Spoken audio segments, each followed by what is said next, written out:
एक पुराना सा चिथड़ा फटा हुआ वस्त्र मिला, उसमें लपेट दिया उन चावलों को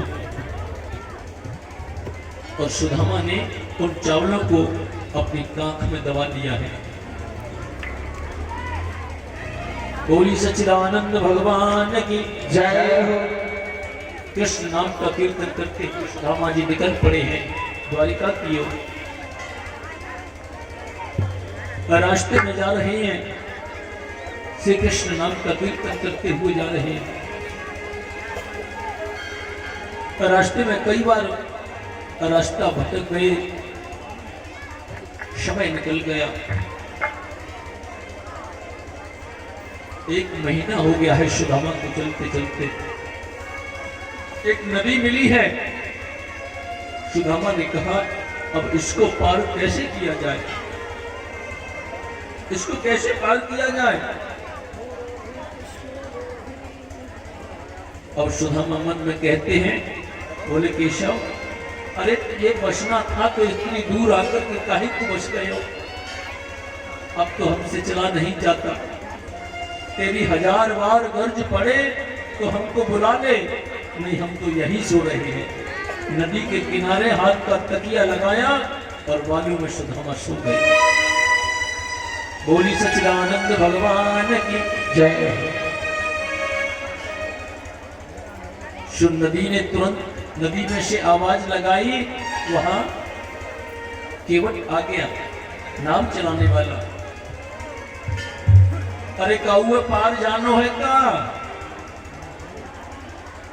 सुदामा जी जगे और बोले भैया जान दे तो सही, जान तो सही। और तो ठीक है आप आइए। अब नाव में बैठा लिया। केवट ने कहा कहाँ जा रहे हो। बोले देख हम जा रहे हैं अपने लाला से मिलने के लिए। वो द्वारिकाधीश है ना श्री कृष्ण, वो हमारा बचपन का लंगोटिया यार है, हम उसी के पास जा रहे हैं। केवट ने कहा एक बात बताओ, तुम्हारे शरीर पर एक भी वस्त्र नहीं है, तन पे ना लत्ता चल दिए कलकत्ता, तुम्हारे पास कुछ है भी। बोले भैया पैसा वैसा तो हम पे कचूर है ना। बोले तो कैसे जाओगे वहां। तो बोले ठीक है हमको उतार दो, हमारे पास पैसा है ना और तुम पैसे ले जाओगे ना। भैया हम तो यही पड़े हैं। केवट ने कहा कोई बात नहीं, हम तुम जैसे कोई पार लगाते हैं। जैसे ही कहा तुम्हारे तन पर वस्त्र भी नहीं है। सुदामा हाथ जोड़ करके बोले भैया तू कहा जाने। अरे मेरा श्री कृष्ण ये कपड़ा वपड़ा कछू नहीं देखे, वो तो मन का प्रेम देखे। और केवट के नेत्रों से आंसुओं की धार निकल पड़ी। मेरे केशव ही केवट बन करके आए थे। बोले जमाना बदल गया लेकिन मेरे केवट में कोई, मेरे सुदामा में कोई परिवर्तन नहीं आया, आज भी वही है। पार कर दिया है। पार करने के बाद में सुदामा ने रास्ता पूछा। बोले भैया केवट भैया एक बात बताओ, यहाँ से द्वारिकापुरी कितनी दूर है। लेकिन सुदामा का शरीर तो बड़ा दुर्बल है, एक भी वस्त्र नहीं पहने हैं, केवल एक धोती लपेटे हैं, वही शरीर पर लिपटी हुई है, चरणों में पादुका भी नहीं है, नंगे पैर जा रहे हैं सुदामा जी। और जब पूछा द्वारिका कितनी दूर है तो केवट बड़े भगवान ने कहा तुम्हारे शरीर को देख करके कोई भी पता लगा लेगा कि तुम्हें सालों लग जाएंगी द्वारिकापुरी पहुंचने में। जब तुम देखने पर प्रतीत होता है तो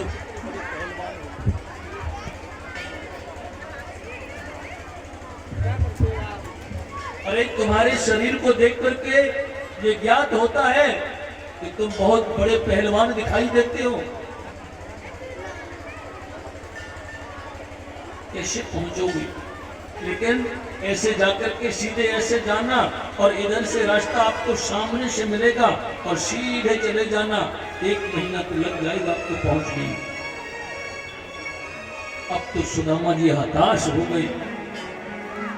थोड़ी दूर गए और वहीं लेट गए। बड़ी भूख लगी है, भूख लगती है, प्यास लगती है, जिंदगी अब उदास लगती है। कैसे आऊं मैं द्वारिका तेरी आश भी अब निराश लगती है। वही सुदामा लेट गए और कह रहे हैं कृष्ण गोविंद, अरे मैं धन वन मांगने के लिए तो तेरे पास आ नहीं रहा था, मैं कुछ मांगने के लिए तेरे पास नहीं आया था, मैं तो तेरे दर्शन के लिए आ रहा था। और तेरी 1000 बार गर्ज पड़े तो हमको बुला ले, नहीं हम तो यहीं से लौट जाएंगे अभी आराम करने के बाद। और सुदामा वहीं लेट गए। लेटे यहाँ है, मेरे गोविंद ने ऐसी लीला की और जब सुदामा की नींद खुली तो सुदामा द्वारिकापुरी में है। बोलिए कृष्ण भगवान की जय हो। द्वारिका वासियों से पूछते हैं, भैया जय श्री कृष्ण, जय श्री कृष्ण, ये कौन सी नगरी है? बोले ये द्वारिका नगरी है। अरे ये वही द्वारिका है ना जहां का राजा हमारा कनुआ। अब सब सैनिक बोले कनुआ, अरे वही श्री कृष्ण, वो हमारा बचपन को लंगोटिया यार है। इस प्रकार से कहा तो सैनिकों ने कहा ठीक है, आप कृष्ण का दर्शन करना चाहते हो तो अभी उनके दर्शन का समय नहीं है। सुदामा हाथ जोड़ करके खड़े हैं, बोले देखो मुझे एक बार कृष्ण का दर्शन करा दो। अरे तुम ये कहो कि ये गरीब है, शरीर पर वस्त्र भी नहीं है, अरे वो अब राजा हो गया है, मुझे उसके पास नहीं, मुझे दूर से ही दिखा देना तो मैं दर्शन करके चला जाऊंगा। मुझे एक बार कृष्ण का दर्शन करा दो बस। सैनिक बोले ब्राह्मण देवता आपको शायद ज्ञात नहीं है, हमारे यहाँ द्वारिका में संतों को और ब्राह्मणों को श्री कृष्ण से मिलने से कोई रोक टोक है ही नहीं, लेकिन हमें भी तो कुछ मर्यादाओं का पालन करना पड़ता है। अभी थोड़ी देर पहले महलों से ऐसा संदेश प्राप्त हुआ था कि श्री कृष्ण कुछ समय पहले अपना भोग लगा रहे थे और भोग लगाने के बाद थोड़ा विश्राम भी तो करेंगे। आपका समाचार हम श्री कृष्ण भगवान से कह देंगे और जैसा आदेश वो हमको करेंगे, आपको दर्शन तुरंत कराते हैं। बोली सच्चिदानंद भगवान की जय हो, कृष्ण कन्हैया लाल की जय हो, जय जय श्री राधे श्याम। सैनिकों ने जाकर के श्री कृष्ण ने जाकर के कहा है, बोले दरवाजे पर भगवान तक पहुंचने के लिए 7 ड्योढ़ी हैं, 7 दरवाजे हैं।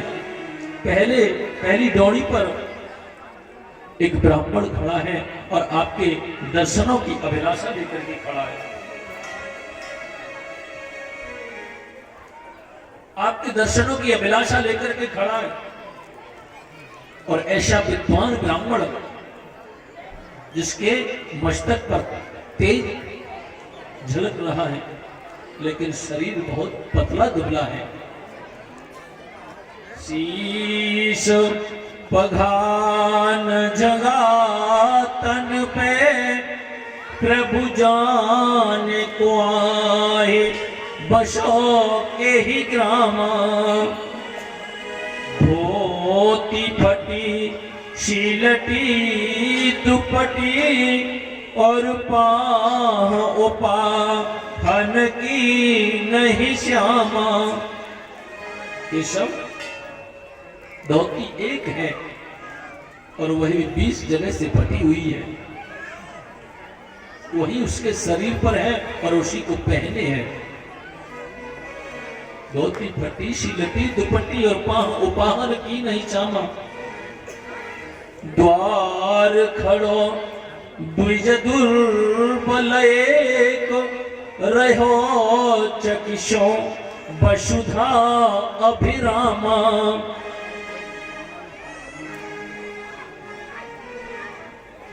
दरवाजे पर खड़ा हुआ है, आपके ऐश्वर्य और प्रताप को देख करके चकित हो रहा है, मन में उसके में बड़ी प्रसन्नता है।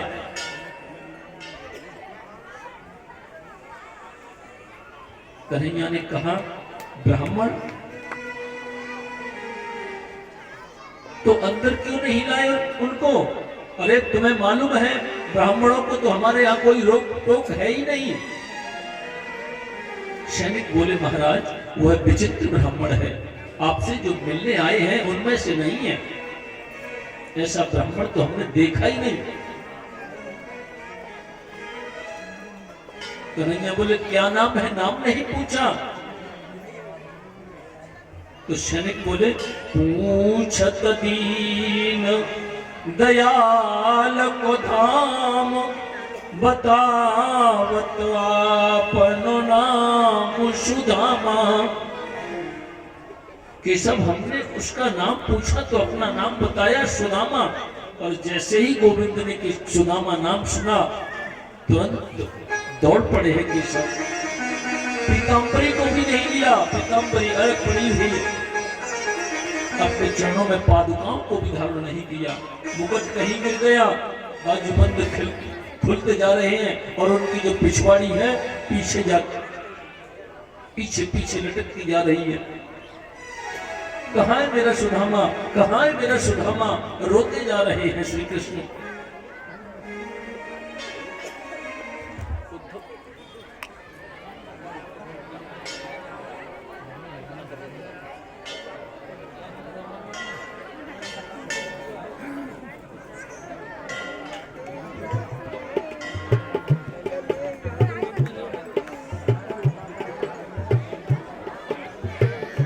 भगवान की जय, कृष्ण कन्हैया लाल की जय हो। गोविंद दौड़ते जा रहे हैं, कहाँ है सुदामा, कहाँ है मेरा सुदामा, कहाँ है मेरा सुदामा? हजारों सैनिकों के पीछे दौड़ने लगे। बोले, आज क्या हो गया, क्या हो गया? भगवान ने चरणों में पादुका भी धारण नहीं की है, पीताम्बरी को भी नहीं लिया है, सब सैनिक दौड़ रहे हैं, रोते जा रहे हैं। कृष्ण के नेत्रों से आंसू बहते चले जा रहे हैं, कहाँ है सुदामा? उद्धव ने देखा, पूछा सैनिकों से क्या हुआ? बोले, पता नहीं, हमसे बड़ा अपराध हो गया, एक ब्राह्मण आए थे तो हमने बता दिया। तो ब्राह्मण का नाम सुन करके और दौड़ना शुरू कर दिया है। उद्धव भी हिलकियों से रो रहे हैं, ऐसा कौन ब्राह्मण है, ऐसा कौन सदवादी ब्राह्मण है जिसके लिए मेरा गोविंद अपने सिंहासन को छोड़ करके नंगे पैर दौड़ रहा है? भगवान ने हाथ फैलाए और दौड़ते जा रहे हैं, कहाँ है सुदामा? एक डोरी को पार किया, दूसरे को पार किया, तीसरे दरवाजे को पार किया, पांचवा, छठवा, और जैसे ही सातवें दरवाजे पर देखा सुदामा बैठे हैं, दौड़ करके भगवान ने सुदामा को अंक में भर दिया। सुदामा, सुदामा, सुदामा। और सुदामा भगवान के कंठ से लगे हुए हैं। कृष्ण उनको हाथ पकड़ करके लाए और अपने सिंहासन पर लाकर के बिठा दिया। सैनिकों ने देखा, बोले, इस फटीचर के लिए गोविंद सिंहासन छोड़ करके भागे थे, लेकिन इसके लिए यदि भागे हैं तो ये कोई साधारण ब्राह्मण नहीं हो सकता। पर गोविंद ने तुरंत रुक्मिणी जी से कहा, जल लेकर के आओ। रुक्मिणी जी परात में, स्वर्ण की परात में जल लेकर के आई हैं, और कन्हैया ने सुदामा के चरणों का प्रक्षालन किया है, उनके चरणों को धोया है, हाथ में लेकर के धोया। तो सुदामा की अवस्था कैसी है? उनकी जो बेवाइयां हैं वो फटी हुई हैं, कांटे उनमें चुभे हुए हैं। भगवान हाथ से देखते हैं, जैसे ही कांटा निकालते तो खून उनमें निकलने लगता है।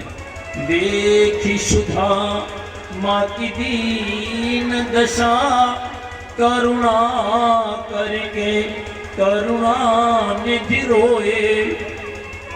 भगवान रोने लगे हैं वहां, और सुदामा के चरणों को अपने हाथ पर रखे हैं। पानी परात को हाथ छुओ नहीं, नैनन के जल सो पग धोए। रुक्मिणी जी जिस कंचन पात्र में जल लेकर के आई थी, उस जल का स्पर्श भी किसी ने नहीं किया। अपने नेत्रों से आंसुओं की धार बहा रहे हैं और सुदामा के दोनों चरणों पर डाल रहे हैं और अपने पीतांबरी से पहुंच रहे हैं। बोलिए सच्चिदानंद भगवान की जय हो, कृष्ण कन्हैया लाल की जय हो। भगवान ने सुदामा के चरणों का प्रक्षालन किया, अपने महल में छिड़काव किया है और स्वयं भी चरणामृत पान किया है। संग भगवान ने सुदामा जी को वहां भोजन कराया। 56 भोग सुदामा जी के सामने आ गए हैं। अब ऐसा नहीं जो महीने भर से ब्राह्मण भूखा है, भोजन को देख करके एकदम भोजन पर टूट पड़ा हूं। सुदामा ने हाथ जोड़ के कहा, लाला ऐसे भोजन में ना कर सकूं। कन्हैया बोले क्या हुआ? देख लाला, ऐसा गरिष्ठ भोजन तो पता ही है, हम तो 2 टिक्कर शाम को नमक डाल के खा लेते हैं। कन्हैया बोले आज मेरे कहने से ये प्रसादी भी ग्रहण कर लो। सुदामा जी बोले लाला मेरे लिए और तू अपने लिए भी तो एक थाली मंगवा ले। अब 2 थाली आई। सुदामा और श्री कृष्ण दोनों ने साथ साथ बैठ करके भोजन किया। अब कन्हैया के सामने सुदामा बैठे हैं और सब पत्नियां कृष्ण की उनको प्रणाम कर रही हैं। प्रणाम करते करते कन्हैया बोले लाला तुम्हें याद है जब गुरुकुल में पढ़ते थे? बोले हाँ पढ़ते थे। और गुरुकुल के बाद में तुम्हारे योग्य घर आ गए तो बहू मिली कि नहीं? घर में भाभी जी आई कि नहीं? सुदामा जी बोले हाँ लाला मैंने मना तो बहुत किया, लेकिन माता पिता ने जबरदस्ती मेरा विवाह भी कर दिया। तेरी भाभी को नाम सुशीला है।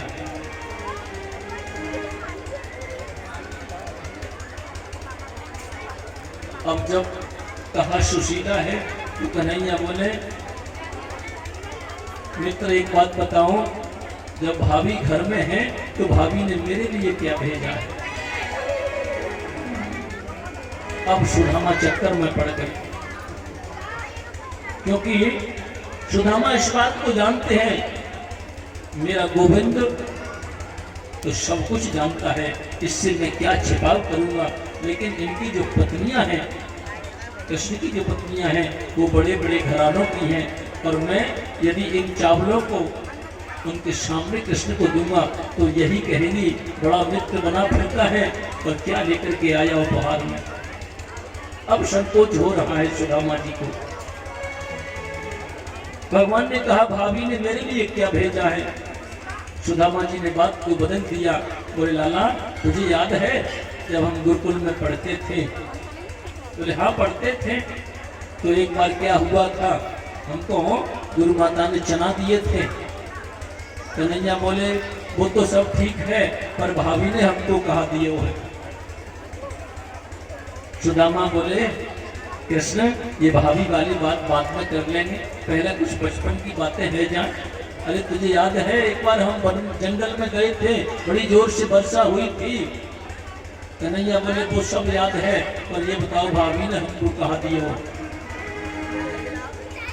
सुदामा बोले देख भाभी वाली बात की बाद में नहीं कर सकते, अरे बाद में कर लियो, एक बार किसी बात के पीछे पड़ जाए फिर भाई भूलता ही नहीं है।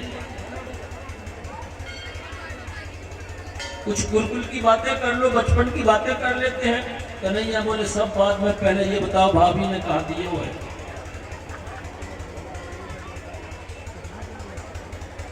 जब इस प्रकार से कहा, लेकिन मेरा गोविंद सब जानता है। और कृष्ण ने जबरदस्ती उनके हाथ को लेकर के ऊपर किया तो बगल से वह तंदरों की पोटली, चावलों की पोटली गिरी और मेरे गोविंद ने उस पोटली को उठा लिया है। बोली सच्चिदानंद भगवान की जय हो। जैसे इस पोटली को उठाया और पोटली को उठा करके ऊपर घुमा करके देखा, 20 जगह से फटी हुई, सिली हुई, नेत्रों से आंसुओं के पनारे निकल पड़े। बहारे सुदामा, इतनी गरीबी कि एक वस्तु भी नहीं है, और वस्तु है भी तो 20 जगह से फटा हुआ। जैसे उस पोटली को खोला तो उसमें से चावल देखे, और वो चावल भी 4 प्रकार के चावल है।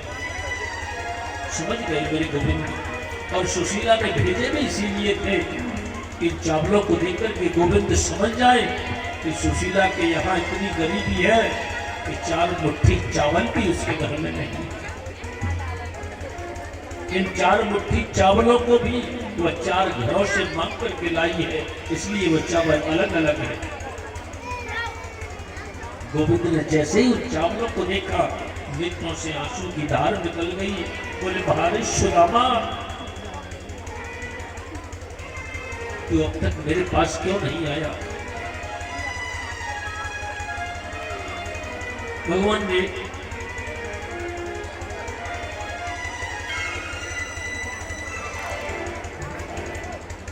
उन चावलों को लिया और उन चावलों में से एक मुट्ठी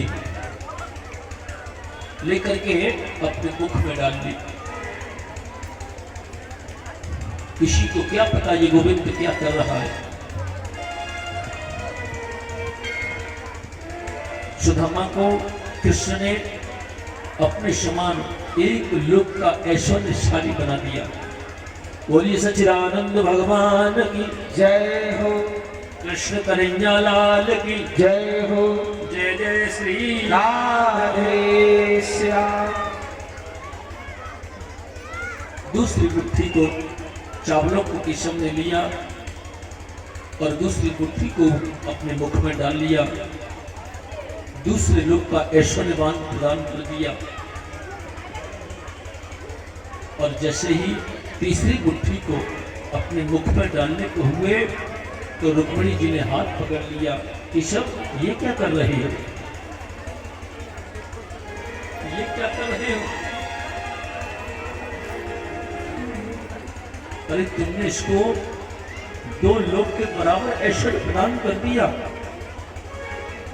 और तीसरी मुट्ठी यदि आप भक्षण करोगे, खाओगे, तो ये विचार किया है तुमने, तुम कहाँ रहोगे? तीनों लोग इस गरीब ब्राह्मण को प्रदान कर रहे हो।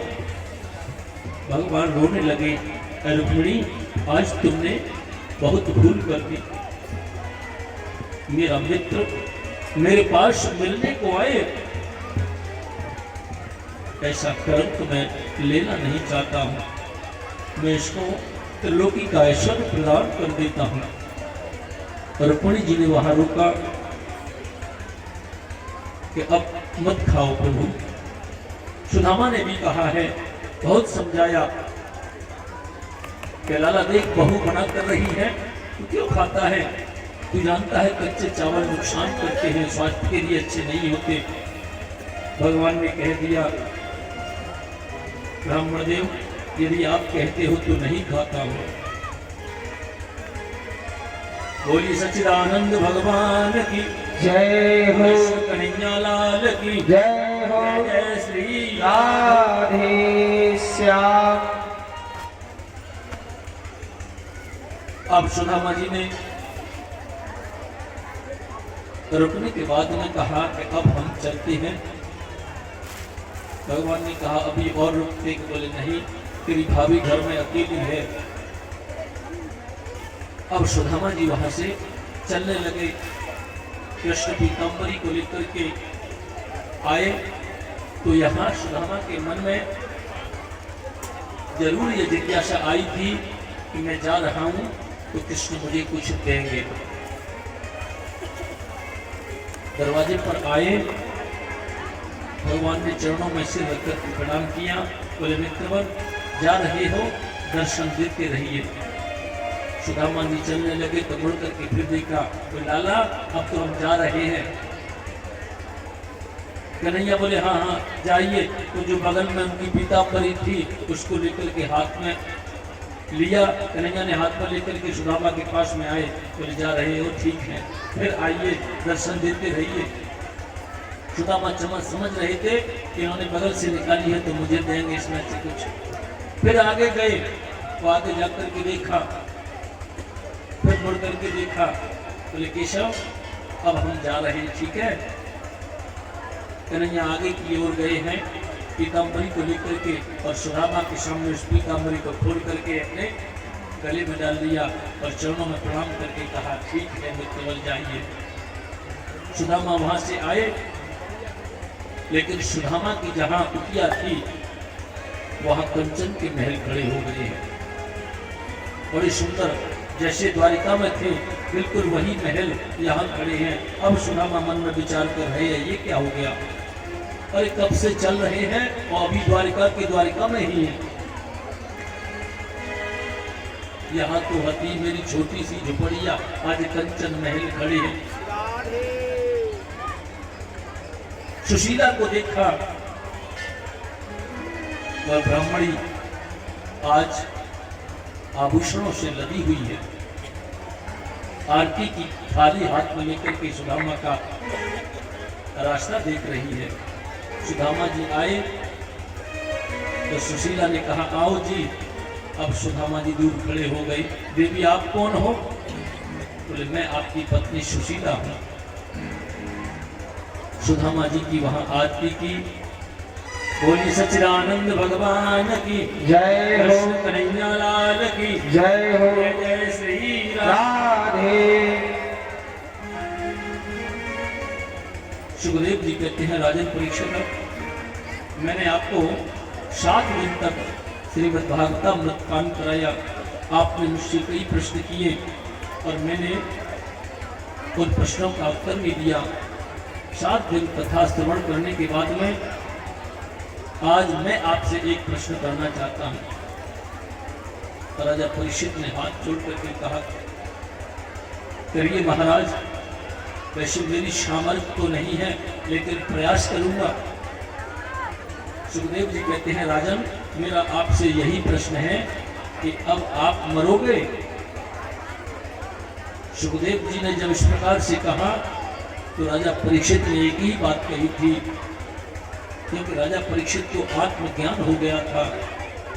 तो सुखदेव भगवान के चरणों में प्रणाम करके कहा, बोले भगवान जब मेरा जन्म ही नहीं हुआ है तो मैं मरूंगा क्या?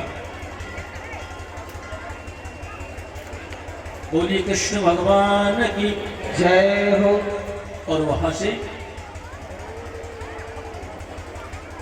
बस परीक्षित को आशीर्वाद देकर के सुखदेव भगवान वहां से प्रस्थान कर जाते हैं।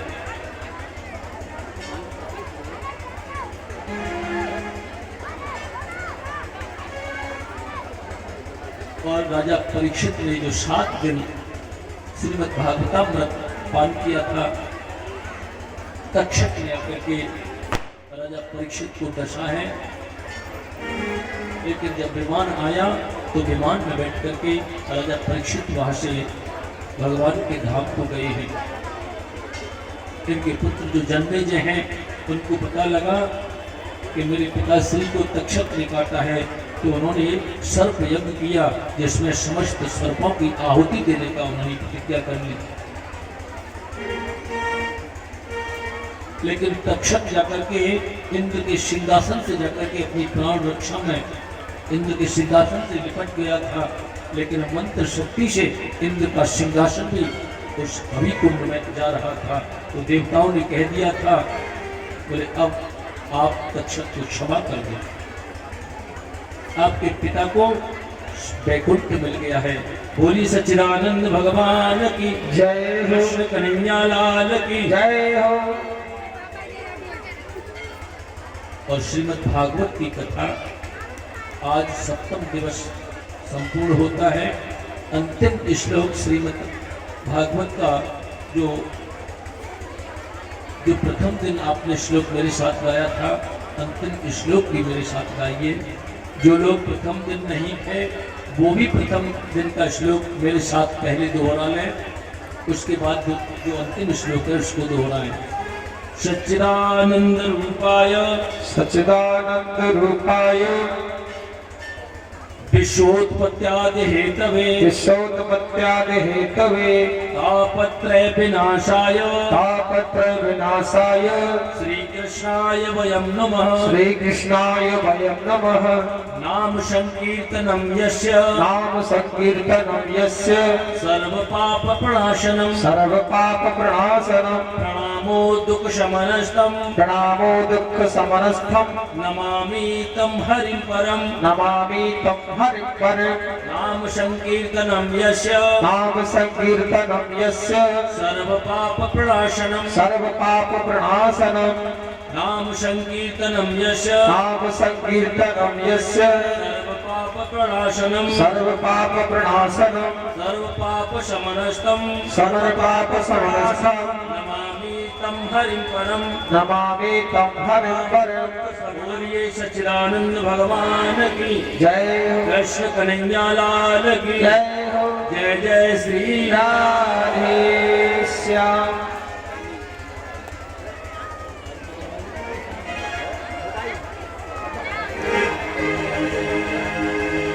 बोलिए बांके बिहारी लाल की जय।